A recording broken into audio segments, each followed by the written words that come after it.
Well, we picked him up at prison. We got him a haircut. He had a hot meal, and now Tommy Robinson sits down with me. What a pleasure to see you outside of prison and free again. It's good to be seen. This time was a lot different than your incarceration in HMP Onley. I would describe that as torture, physical and psychological. How was it this time? So I was in Belmarsh, obviously, and the governor of Belmarsh made a complete effort to make sure that my rights were recognised. I was in for a civil offence. It's not a criminal offence. As a civil prisoner, you're entitled to more money. So my big thing, As in to spend more of your own money? To spend more money. £47.50 a week I could spend, which meant I could buy as much tinned food as I wanted to, and really, basically, and fruit and things like that. In Onley last year, £10 a week I had, so I could buy 6 tins of tuna. That's it. And you couldn't eat the prison cafeteria food because, of course, it was made by the prison Muslim gangs. How was it in Belmarsh? Did you feel comfortable eating their prepared food? So from when I went into Belmarsh prison and come out of Belmarsh prison without seeing a prisoner. The only prisoner I saw on 2 separate occasions was Julian Assange. Now that's amazing to a lot of people because I don't know enough about Julian Assange to come to a firm conclusion, but some people call him a political prisoner. He's certainly not a violent man. You are definitely a political prisoner. For the two of you to wind up in the same prison, the same unit, that's quite something. Maybe it was inevitable. I don't know. So he's in healthcare, so basically where I was it's a prison within the prison. So essentially no one goes to this section bit. So you've got a corridor along here, and there's no windows in the corridor. So there's a corridor, there's a door at this end and a door at this end. And and on this strip there'll be 4 rooms. A prison officer's room where the staff will sit, two members of staff, then an empty cell, and then my cell, and then the next cell, which is another empty cell with a bike, exercise bike in it. And at the end there's a shower. So, and then so for me to have it, so the idea is that you're contained on here, no one sees you, no one knows you're there. They call it a suite, don't they? They call it the suite. For anyone who stayed in a suite in a hotel, it's not a suite. It's basically 3 cells. But so at 9 in the morning, so they'd come, and my door would be opened at 9 in the morning, 8:45, and then when my door's open, then the officers then sit in their room, and then I have till 11:15 to shower, use the bike. So you're on your own, but I'll go on the bike for an hour. The bike was a godsend. The first day I saw the bike, I was like, because they said you've got your own gym. Because I said I want to go to the gym. You've got your own gym. When I was coming in reception, I saw the bike at first, like gym. Is that all it is? A bike to the weights it was actually good. No. And then, so then I'd do an hour on the bike. I'd pace up and down to cool down a bit before I had a shower, and then I'd have a shower, and then I'd go on an exercise yard, which is a contained exercise. So the exercise yard backs onto where my window is, and it's like you see from the visit room. It's 4-story high. Mm-hmm. But there's all windows looking on this exercise yard, so it's a courtyard. But there's no cells that look onto it. There's no cells around here. This part of the prison. This is all offices. But then at the top, there's 4 cells from healthcare. So if you've had an operation, if you're on a hospital wing, there's 4 windows that looked onto this courtyard. Julian Assange's was the second window in. So you could holler up to him and he could holler down to you? Yeah, so 3 days ago, I spent 30 minutes when I could see him then, because, again, he's not having a good time. Mm. He's been in former detention for many years. Yeah, and as he says, the isolation is getting to him, or got to him. I don't want to pry into any confidences, although I don't think I'd call it a confidence. Obviously, every word he said to you and vice versa was tracked by the prison and probably various intelligence agencies. I don't think there's a private word spoken in those contingency suites. I know when I visited you, there was a camera at the ceiling. There's cameras everywhere. Are you at liberty to discuss what you talked about with him? Yeah, I wouldn't be aware. That's why I wouldn't be aware if he'd even want me to. Mm. So through a mutual friend that was... You know what, no problem, I just was curious, but the fact that you spoke with him was interesting. I wouldn't want to put him... But I spoke to him about a mutual friend we spoke about this morning, right. So anything... I said if I can... No problem, I was just curious because I know our viewers will be tantalized. Now, when I visited you on one of those occasions, I heard some moaning or some shouting, obviously not from Assange. There's another prison, was there a murderer in the wing as well? So on healthcare as well. So there's a prisoner who.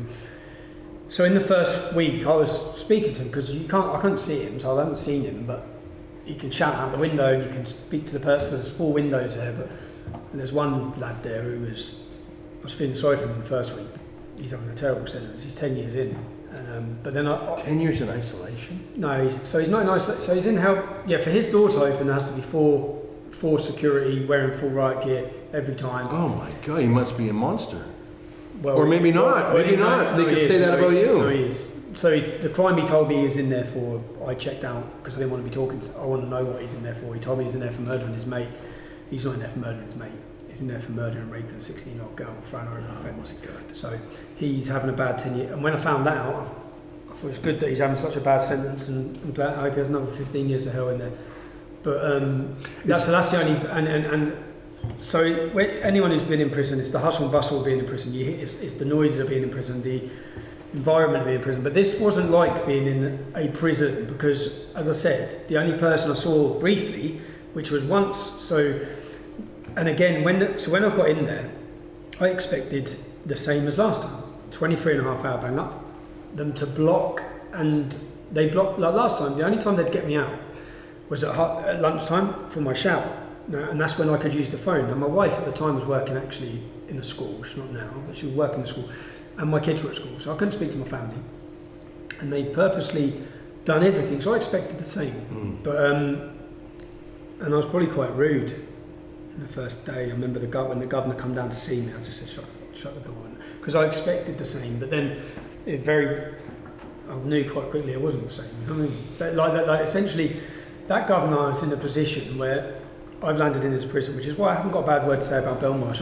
I'm annoyed and angered and frustrated at what they've been allowed to do again. By putting me at the Old Bailey, they know that sends me to Belmarsh. Belmarsh houses the worst terrorists and the worst... It's like Guantanamo Bay. Yeah, it's the worst offenders. When the worst offenders in the UK are sent to Belmarsh, Salman Abedi's brothers, I believe, in there now. The man who attacked the police officer, the British, he come in there. So it's terrorists and murderers. And you. And a civil offender. So Ross Kemp, that's what, because Ross Kemp's doing a documentary. He's a British journalist? Yeah, he's doing it, and that's what he come down after a couple of days. And I don't put it, I think he come down after a couple of days saying, how do you feel? And you're not a threat here, and he's right. And there was at no time in that sentence, after the first couple of days, did I feel in danger. No. Which is very different to my last sentence. So, as I said, the governor, once I'm in his jail, he's got a duty of care to keep me safe. So he's fulfilling his duty of care to keep me safe. But the argument, what I was saying to Ross Kemp is, in the last 12 months, I'm a journalist. I work as a journalist, whether the media like it or not, whether Geoffrey Cox or the British government or any of them like it. I've become the most watched journalist in the UK. They don't like that. Now, they don't like the stories I tell. Now, the judges sum it up. Let's pretend for a second that I did commit contempt of court, which I didn't. Let's pretend I did. Then in the judges summing up when she sent to me, because I had a write out of it, which I read to Russ Kemp. I said, listen to what she says. My offence was unintentional. So she's not saying I intended to break law. So what she's saying is I committed an accident, an error, whilst working. Yeah? And for that error, that had no effect at all on the trial, they see this as a fit punishment. In the last 12 months, I've spent 2.5 months, 3 months nearly, on solitary confinement in awful conditions in H&P Honolulu, with them messing with everything they couldn't mess with. This sentence was very different in the sense that the staff were great when I saw them. You know what I mean? I only see them for 2 hours when my cell opens, and then because of this unit that I'm on, I believe the unit was built for Ian Huntley. Who was he? Ian Huntley murdered 2 young children, 2 young girls, raped and killed them.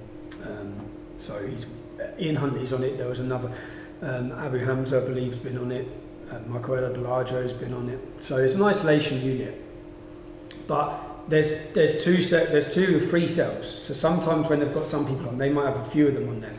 But essentially when I was on this, it's just me on there. And so I said, I'm on this isolation unit for a civil offence. For me, that's what I said. Where I'm feeling sorry for myself, I said this is just bullshit for the whole world to see, and it sends out I think, a terrible image of this country, that a journalist can get locked up, and it's not just locked up. It's not like prison's prison. And I've been to prison multiple times, as people know, and I've had in 2014, even when I was violently battered, I still had an all right sentence. I was on the wing, I was working, so people understand what your prison system is. Even the terrorists. So the terrorists in Belmarsh, HMP Belmarsh, on the terrorist wing, they get out of their cell at 8 in the morning, they then get locked up at 12. They then get out at 2 and they're locked up at 6. They're out all day. They can work, they can have education, they can play pool, they can play snooker. The prisoners have football pitches, you have all these things that keep you occupied and keep you busy. So essentially your day is like you're at work. And then you're locked up at night, basically. So that's why I said I'm a civil offender. I'm the least offence in this whole entire prison, but I'm locked up the most out of anyone in this prison. It doesn't make any sense. But I'm not having a go again because I was stressed out. I'm not saying anything about Belmarsh, because there's nothing else that governor could have done once. Right. That prison governor was sent to you. So what could he do? But do what he did. Well, I did. I asked when I got in there to be located in a. I didn't ask for isolation again. Right. So I didn't go in and say I need protection, you need to isolate me. They didn't even ask a question this time. It was straight, boom, you're going down here. Well, but they said, so I said, why can't I be sent to a DCAT prison, which is what that's a casual prison, like a low risk. Yeah, well, you go home at weekends, you know, and you don't get locked up. It's for low. In fact, my offence is a DCAT offence. Mm-hmm. So I said, how can I walk out of maximum security jail for contempt of court? And did you ever get an answer to that? No. And then it's like, yeah, so I said, and then even the location, so if they'd have moved me to Exeter prison, I'd have been fine. Because they moved me to prison with low Muslim population, I'd be fine. You know, this morning when you came out of prison, I think there was only one other group of journalists there. There might have been a second, but the Daily Mirror was there. And it was remarkable to me. The reporter from the Daily Mirror was not just, I like a reporter that asks a tough question. That's the only interesting kind of reporter there is. But he wasn't asking you a question. He was prosecuting you. He was telling you why you were wrong and why the system was wrong. When he doesn't know. He doesn't know. He's not well briefed in the facts, but that's fine. A lot of journalists are ignorant. Maybe I shouldn't be shocked anymore, but he was saying, no, this is excellent. You specifically said if this happened in Russia or Venezuela, we'd be shocked. He said, no, this is exactly, I couldn't believe a journalist was exuberant about your censorship and imprisonment.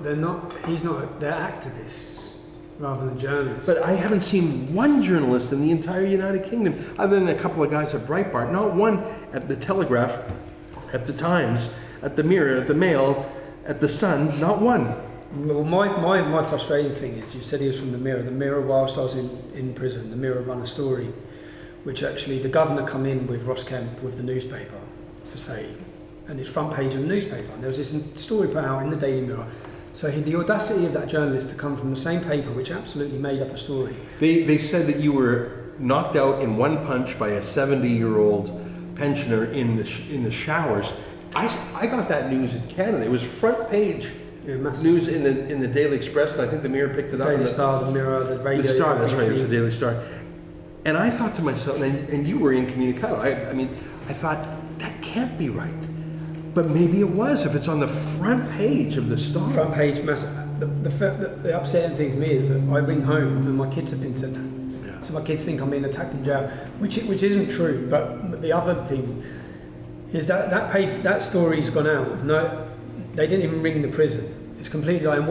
The purpose for that, if you read the story, there's 2 pages in the paper as well. If you read that story, it paints an image of who I am. It says that I come into prison thinking I'm the big man. Yeah, they said you walked in with a swagger. And I bully. It said I was trying to intimidate an old age pensioner. And then it said, so that is the image that they're portraying. Another story went out whilst I was in there saying I bought drugs in the gym and I bought drugs in the gym and I was rushed to hospital for taking the detergent or something. And this was published? This is all published, yeah. And they're just completely made up. And obviously they didn't even pick up the phone to check. No, because I asked the governor. He's like, because when he bought the paper and he goes, this isn't good. It's not good for our jail. And I said, it's not going to do me. I said, what do you, like, I read one of these a month. Yeah. And I said, did they ring you? He goes, no, they're meant to. They didn't ring us at all, they're meant to. Yeah. And then he said, because one of my supporters had gone into the reception of the prison that morning when it came out, saying, there'll be hundreds of us coming back here. Like, and so he actually said it puts my staff in danger. Well, and it makes the prison look like a place with no discipline and with random violence. Do you know what? It was. Maybe it is, but no, it wasn't in these cases. Well, from what I saw of it, it was it had complete discipline. And the governor, so in that first week, when I first come into the jail, I thought 23.5 hour lockup, everything's going to be, I'm not going to get in the gym. So, and there was a protest outside, obviously, planned, which I wanted. And then I know that then some people on the outside, for the best intentions, I know Shazia Hobbs was contacting my wife, and I'm on a prison phone that's constantly monitored, so I can't say things on the phone. I cannot be sitting in a prison cell on a phone organising protests or things outside. So I know there's a protest happening, which I want to happen, because I wanted to be in a position as such to bargain with the governor, which the governor then come and saw me and said, look, this is disruptive to the jail, we can't have this. I said, all I want is my rights recognised. I'll make sure no one comes near this prison. And I know at the time there was a lot of suspicion, like I know Shazia, for all of the right intentions, was thinking that a protest outside the jail would upset all the other inmates, which would be problematic for me. But not knowing that I know that I'm inside the prison and no one's seeing me anyway. So there was, yeah. Isn't that interesting? Well, did you have your rights respected? I remember, I think in my second visit to you, you said you had not received mail for a month. And I made a fuss, and shortly thereafter you got it. That upset me that you didn't get your mail. Did you finally get everything? I finally got my mail. So essentially, the number, I don't complain about much. And once I saw, all I said to the governor when I come in, I just want to use the gym. Yeah, just get me in the gym. And he did. On a Tuesday morning and a Thursday morning, before the staff started work. So some of the staff would come in early to walk me through to the gym. So to the real gym? To the actual gym, yeah, with some weights. So I'd be in the gym on my own. Yeah. Then just a little, so that's 7:30 they're meant to get you. Yeah. So this is little things that will just absolutely, so the 7:30 they're meant to get you, and then so it might be a Thursday morning, I'm sitting there at 7:30 thinking this is the only time I'm getting off of this thing anyway, so I want to do it, and then mine turn up. So there was about 4 times when they didn't turn up, which then, when they open the door, I want to kill someone. Now, I just want to get in the gym. But I remember in Onley, they cancelled one of your lawyers' meetings, and they... Yeah, this wasn't, there's nothing, I would say that nothing, even when people were late, I would say that, in fact, after meeting the governor, they done everything, so nothing untoward. All right, and with regards, and my phone calls, with regards to the mail, what they said is your mail's up here, yeah, and it has to be read. It has to go through counter-terrorism. I think that counter-terrorism could have a lot more better time if they stopped looking at the letters. There's 23,000 jihadis that track. Reading letters from my mum and my supporters, who the average age is a 60-year-old female, and actually look at some Islamic jihadis. But counter-terrorism has to go through my mail, so everything has to be censored. So that's what they said. But to be honest, once I made the point and pushed the point to the governor, instantly they were in on overtime doing my mail. And I read anyone who sent me a letter, I read every one of them. Now, your first time in Onley, you had, I think, 6 big duffel bags of mail. How many do you have this time? We'll check out, I think about 14. And I mean, for me, it's a emotional and fulfilling to read people's stories of their difficulties in supporting me, to read their difficulties at work. What is apparent is that everyone feels silenced, and to read what they've gone through to show support for me, and to read how much they care. So I'm reading all these stories, and to read on my campaign, in my MEP campaign, I was going working class to working class to working class. Judging by my mail, it's a very different mix-up of support, and a lot of these supporters are supporters that can't come out. They tell me their work, their jobs. I feel like there's so many people I know now, because some people message me daily. Certain people just think, I know your whole life, I hope you enjoy your dancing. So I used to, but I'd spend 5 hours a day reading. Well, again. I guess that keeps you company if you don't have human company. Now, in Onley, you didn't have any voices other than the shouting at you, because they didn't give you a TV. Did you have a TV this time? Yeah, I did. All right.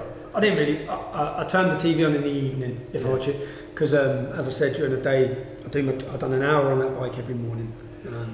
Well, that's great. So you got those emails from email@prisoner.com. Those were coming through. Yeah, and then I've got. So I've got. I'll show you after this. We'll have a quick look. The cards I've got from all over the world. Just it's amazing. Do you know what I mean? And it was also quite satisfying to think. To read the stories, and many of them, mate, would be from people who only started following me in the last 12 months. And many of them would start saying, I'm a law-abiding citizen, I never broke the law, I've always had trust in our system, in the judiciary, I cannot believe what I've just witnessed over the last 12 months. So, in the sense, I think, if whatever your objective was within this prison sentence, which I generally believe each time would be to try and just break me, is you're actually waking more people up. You're enlightening more people to the corruption of the media, the corruption. I'm actually, Boris Johnson, I'm quite happy to see the same government as, I actually like Boris Johnson, I think he's shown himself as a very strong leader, but Geoffrey Cox, the Attorney General, who's still an Attorney General, I think that government now knows what it's like when you get a politicised decision from a court. Yes, another truth. You've now got a politicised decision from the Court of Scotland, and now you know how it feels, because my decision at the Old Bailey was politicised. But if anyone who just you tried to prosecute me, I got out of jail. We went before the head judge of the Old Bailey. He kicked out. What they then done is just replace the head judge of the Old Bailey and put me back in. Yeah. Well, that's the thing. They'll keep trying. If they don't try this, they'll try that. I mean, I read your book, Enemy of the State, and you know the secret police have a saying: "Show us the man, we'll find the crime." Like if you investigate a guy enough, you'll find something on him, even if it's an overdue library book. And I sense that that's the approach they're taking with you, to waste your money, to waste your time, to stress you out, to stress out your family, to fatigue your supporters. I think that they are turning the process into the punishment. 66 days in prison is a punishment too, but that's actually a lot shorter. I mean, you've been fighting this stupid contempt of court thing for 16 months. So yeah, even when I was in there, because I was getting anxious and worrying about coming out, because I'm generally thinking, what next? What next?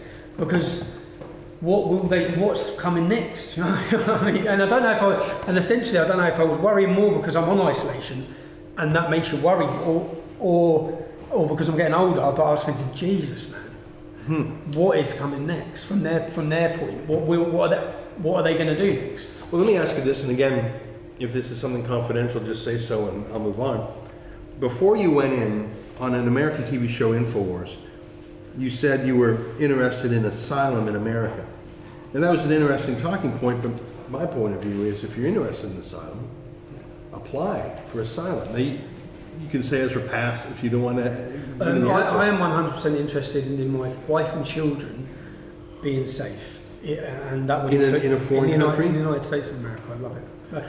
With regards to myself, there's a fight going on in this country, and I want to be part of it. I can't imagine you in any. I mean, taking Tommy out of the UK is like taking de Gaulle out of France. There's no such thing as de Gaulle outside of France. I don't even know if you could exist outside the UK. No. So again, times change and things change, and my worry again was when I was in jail that something could happen at my house or something. You know what I mean? When I'm not there. So all of those things play in just about. Was it easier on your family this time because they had the phone calls and the visits? It was easier on them, and we know we have the support. So yeah, my son handled it a lot better. My youngest didn't as much, but yeah. I think because we knew it's happening, and then I don't know if it's because I'm in jail, and I know. So when I was in prison last time, I felt fine. When I was walking out, I thought it looked great, and then everyone's like, "Jesus Christ, probably a state here." But then I realised I wasn't right from that time in jail. So then I don't know. I was shocked when I saw you. Didn't even want to tell you what you looked like. Don't worry, some of my family did. Yeah. But so then I thought. So then this time I think I was conscious on the back of my head as well, because then I think, oh, this is going to happen again. I'm sat here again, and then when I get out again, I'll have all the same problems I had last time. All right, now we got you out of prison in the morning. had a quick stop by McDonald's. I've been watching double quarter pounder meal advertised on TV. I know that they stop them on the 24th of September, so I was thinking. Got you a haircut, you went home, had a shower, etc. Your kids, let's check the time here. Your kids are almost out of school, so I want to let you go. Yeah. But there are 2 questions I have for you before we go. And maybe these are just of interest to me, but I think some of your viewers want to know too. We have a new Prime Minister in the UK who's a little bit eccentric in some ways, who's a little bit a free, he has shown himself to be a free speecher in the past. Do you have, I remember once he wrote a great column in the paper in defense of gutter journalism. He says, gutter journalism keeps the gutters clean. I remember, he said, I don't care how nasty it is, free speech. I was impressed with that. I don't know if he's that way today. What's your feelings about Boris Johnson's government, Nigel Farage's influence? Do you have any hope that the essential systemic problems in the UK will be fixed or not even? The opportunity is there hugely for Boris Johnson. I think his cabinet as well. I think Priti Patel was brilliant. Watched her for years. She's Home Secretary. I think they're dealing with the problems caused. I think that the clear out of the 21, the purging of the people who are Remainers, who aren't actually conservative in their views in many ways. I don't know, you can be hopeful, but they're not going to let him, are they? So the battle that's commencing is Boris Johnson, eaten, educated, representing the people. There is I think he needs a pact, or should do a pact with Nigel Farage, so that the Brexit party target Labour heartlands, that simply the Tories can't go in and get the votes. They got the mining towns where there's such a disillusion or such a resentment against what is the Tory party. The Brexit party can generally feel that. But I don't know, again, Nigel Farage, I think threw a lot of people under the bus, but he has put pressure. It was the European result, so mate, you have to look at where it's gone. It was probably the right move in everything he's done as well. Even when he slammed us, it probably has been the right move to put pressure. The Tory party and Boris Johnson realising as he's coming in, if he doesn't deliver on Brexit, he knows the Tory party are finished. If he doesn't deliver. But people don't want Theresa May's deal, getting rid of the backstop. That's not Brexit. So time will tell, won't it? But essentially, all of these things, it's interesting times. It's interesting. Last question. Earlier you mentioned your identity as a journalist. Saji Javid as well. I thought he's been great when I've been watching him. I like your phrase that you're a journalist whether the media likes it or not. And it's true. Journalism is an activity. It's not like a DNA test. It's not just a journalist, but what they hate is the most watched journalist in their country. Well, and then even today, all those tabloids, they were there because you get clicks. They say they hate you, but they actually love talking about you, but they disparage you. It's strange. It's like Trump in a way. It's and the lies, man. So essentially, I've got plans. I'm just going to take my time, but I have got lots of plans for documentaries I want to make and ideas I've had whilst even sat in there. Things I've been working on with regards to confronting their lies. Can you give us some hints? Is it? I know you're talking about the rape of Britain. With the rape of Britain, so people, just to get a few things out clear as well. Before I went to prison, I showed a promo for a documentary called Shalom. Jesus Christ, and the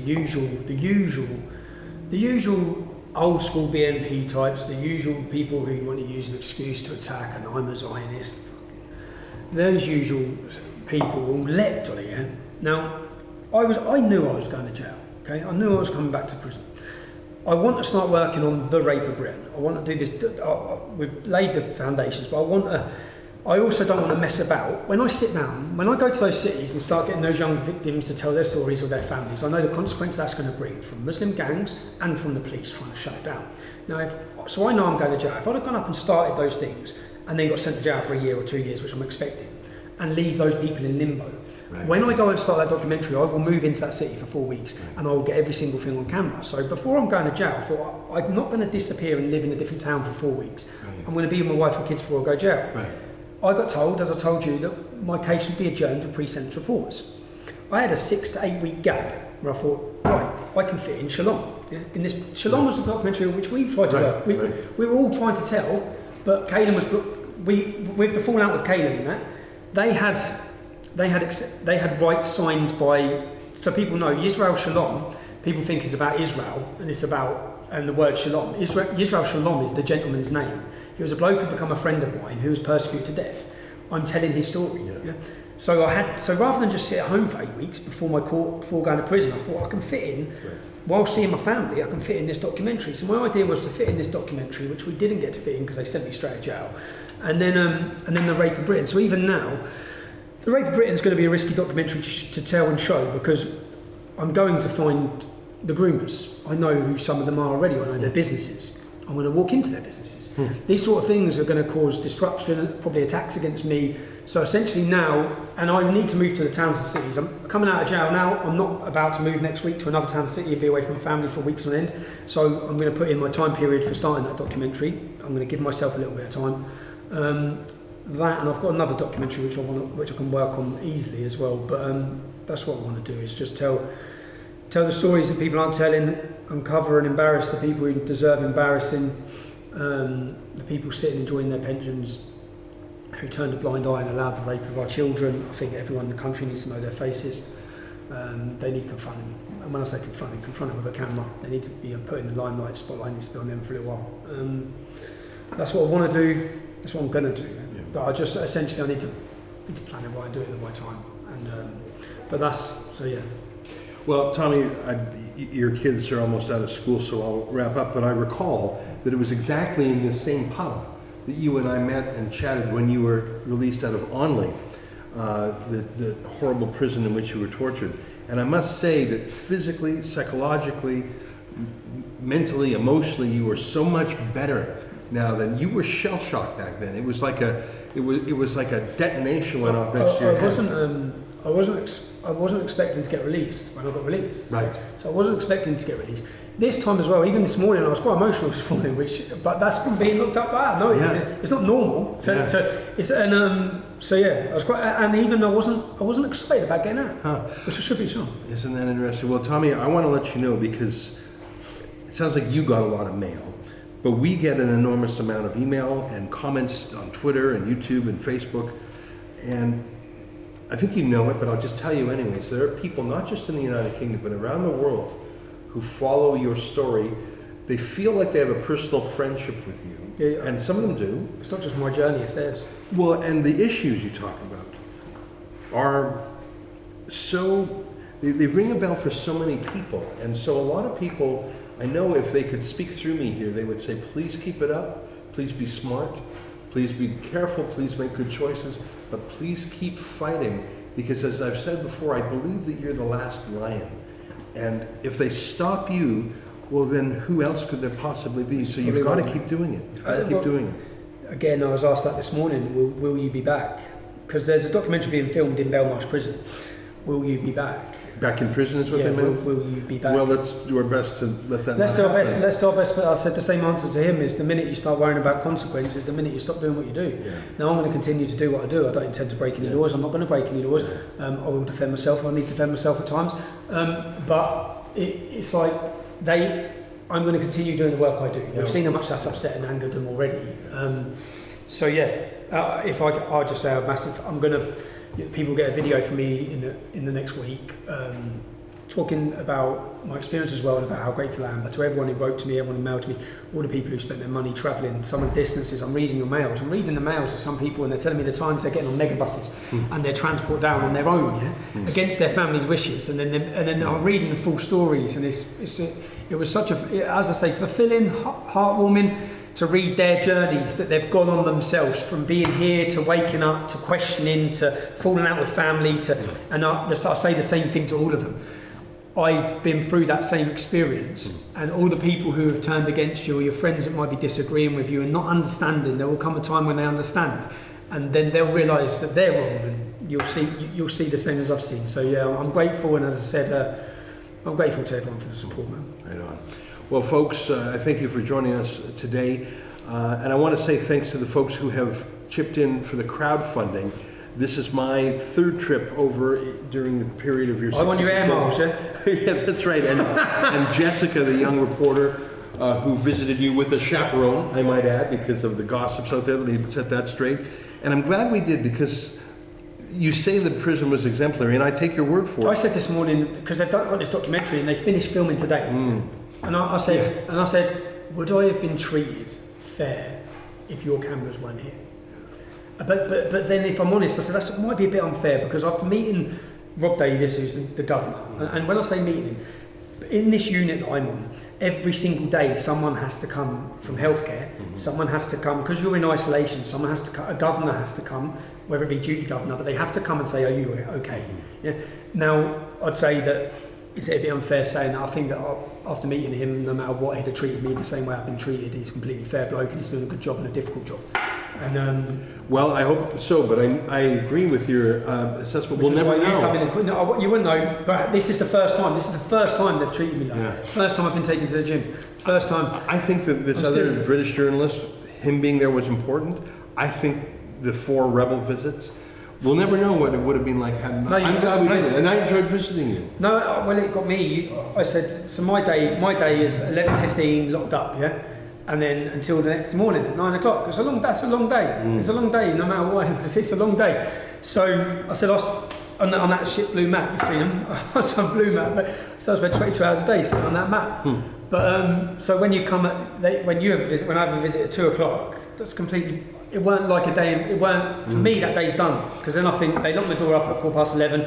They're opening it again at 2 o'clock. Then they bang it back up at 4, and then Friends is on. Well, you had a range of visitors. I was glad to be one, and in one of my visits, it was your old friends from way back in the day, and to see you just banter and have that laugh, it probably took you half an hour just to get into the conversational groove again, because you can't live in silence and then just become social immediately.